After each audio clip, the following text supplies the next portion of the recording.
And so this, well, this is a tradition here. There's Shannon Walker with the two crew members laying out the rules to a card game. This is a tradition that happens before the crew can leave the suit-up room. Someone plays the crew. This someone is the case. It's Shannon Walker, the deputy astronaut chief. She'll play the commander and crew member, and they will play until the commander loses. That way, the team gets their bad luck out of the way and can now move on with nothing but good luck through launch. That's exactly right. I think spaceflight in general is full of traditions, especially on launch day. This is one of them that is just a really fun part of it. It's also a great thing to do. We have a lot of buffer built into that suit up timeline, and so I absolutely love that we get to do this tradition, get to take part in this tradition.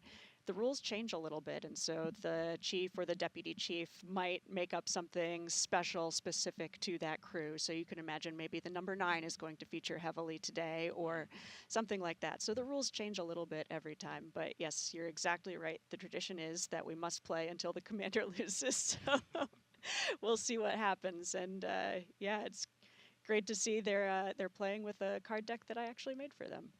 Oh, you did? That's right. Tell me about that.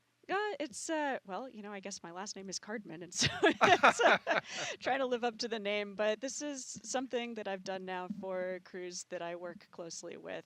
So I've worked closely in the past with Crew 4, Crew 5, now Crew 9. And it's a really fun way to send them off on their launch day. And it's been really neat to draw the crew members as the face cards, actually. So I've got... Oh, that's cool.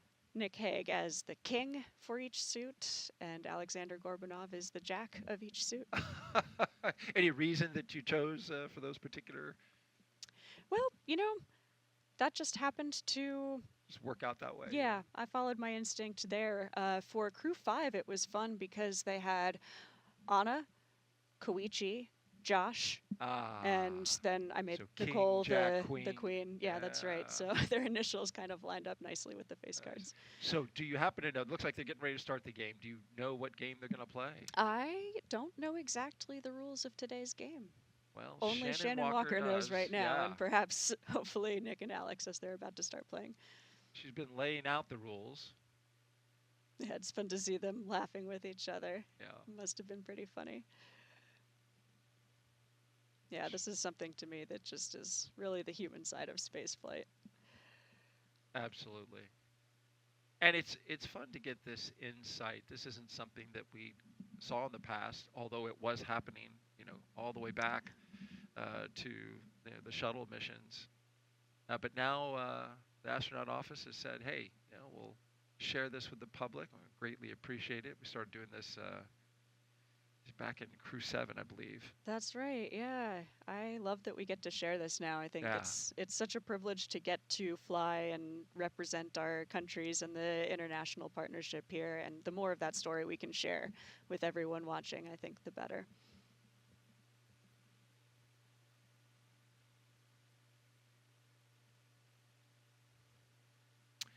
Seems like Shannon's trying to stretch out the time a little bit as she checked her That's watch. That's a good sign, actually. I think they must be doing true. well on time.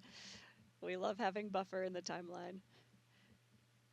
It's nice to see some familiar faces in the background there. Some of the black SpaceX suits. Number 34 is Haley Esparza. She's the manager for all astronaut operations at SpaceX. And fun fact, she's been with every single crew to fly a Dragon since Bob and Doug. Oh, how about that? Some great consistency there. That's right. I'm taking from the body language that Hague may have lost right out of the gate. Great, we're good to go. Got a good feeling for today.